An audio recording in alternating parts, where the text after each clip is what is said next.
All right, so there's some exciting news, some excellent news that's coming out of the Caribbean, right? So six Caribbean countries, they 5 or 6 countries, they have the passport scheme. They sell passports, and they've finally shaken hands with the U.S.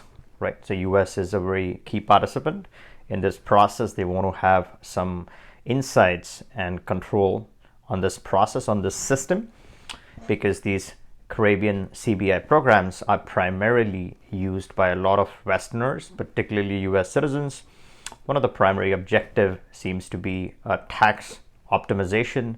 A lot of people use this for tax avoidance, meaning you can plan your way through this, right? You can renounce home country nationality, you can avoid or stop paying taxes in your home country, and then you can, once you purchase these documents, economically, it would make sense to, for some people, it makes sense to rely on these documents, get this citizenship, and then that way they can optimize or avoid taxation. So now finally, there's been extreme pressure on these programs, right, from various fronts. There's a big influence by the Western world on these options.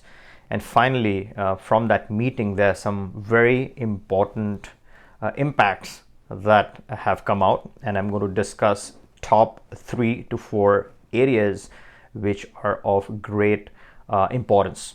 But before I jump into this in depth, if you're new to my channel, my name is Jay, and here we discuss investments that lead to residencies and citizenships.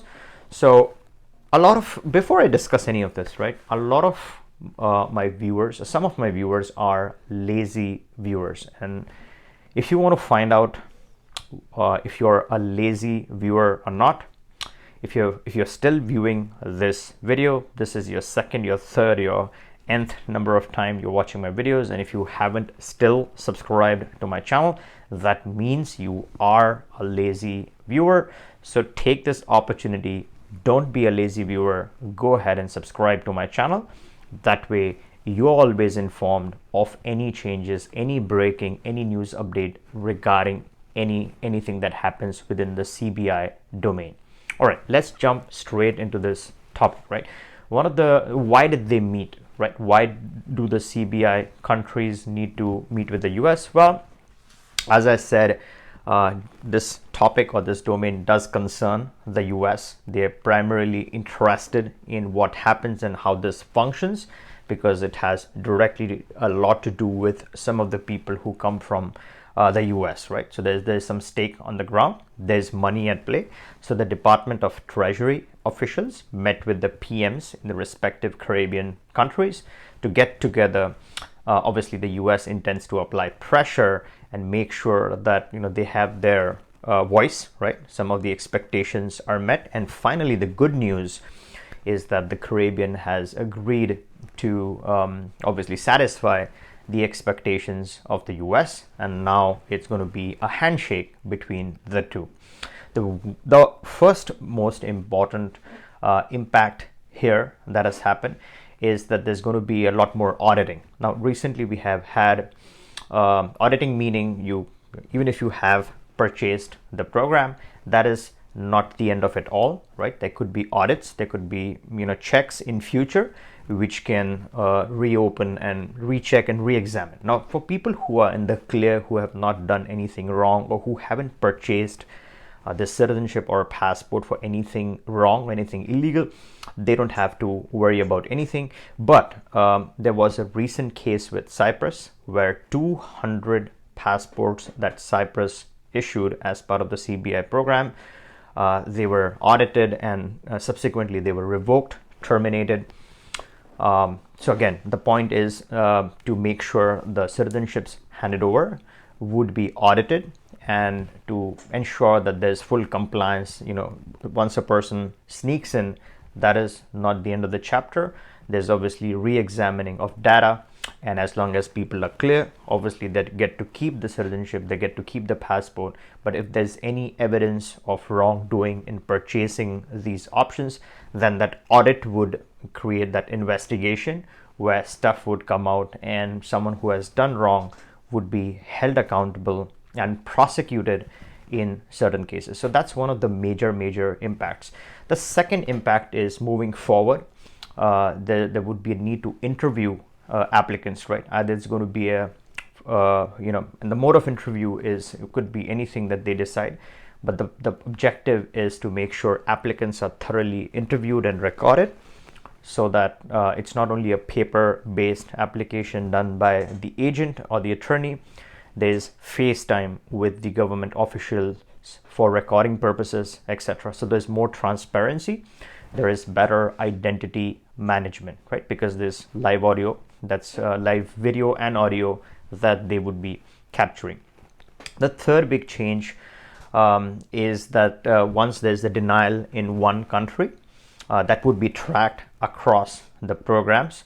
So a lot of some candidates, again, shady practices, if they were denied for whatever reason in one country, they would typically try to do citizenship shopping, right? Citizenship hopping. They would, if not in one country, try it in something else, try it again, collect multiple options. So in this case, if they are denied by one country, there's going to be exchange of information, not only within different jurisdictions, but also there's going to be a very clear path of communication with the Financial Intelligence Unit, which investigates financial fraud and financial crimes. So this process, the immigration process, is going to be coupled tightly with the financial fraud unit, or the investigation unit. So there's more due diligence and extreme vetting of candidates, right? So this is not meant to really harass people, but because there have been previous instances, now obviously they want to make sure everyone who goes through this process is extremely clear and clean, and if there's anything hidden that should be uncovered and brought to task through these programs, right? So that is a very big change. The fourth major change is that certain nationalities now would be completely blocked. For example, Grenada allowed applications or entertained applications from Russian applicants. Now there has been a common consensus to terminate any applications from that country. So citizens from that country would no longer be eligible. Once it's approved, would no longer be eligible for any of these programs. One of the biggest reasons why they all obviously work so closely with the US, as I said earlier, one is the whole taxation component, right? The way it affects the US, it's a monetary thing. US gains a lot of revenue from taxation, right? And when people try to circumvent laws and rules, try to jump the hoop and purchase one of these quick and easy passports, the US, right or wrong, right? The question here is not who's right and who's wrong. The point here is that they want to make sure that they are not financially adversely affected by any of these programs. So now they want to have more transparency, more clarity, more leverage on this system, on this process. So necessary subjects that relate to the US are not only vetted and examined, but also through the auditing process. They want to make sure there's continuous check to make sure there's continued compliance even after someone has applied. So let's say someone did this, got the passport. Through these audits, they want to make sure that these people were clean who were handed these citizenships, right? So that's the big change. The other reason why the Caribbean obviously relies is the whole banking system or the banking mechanism.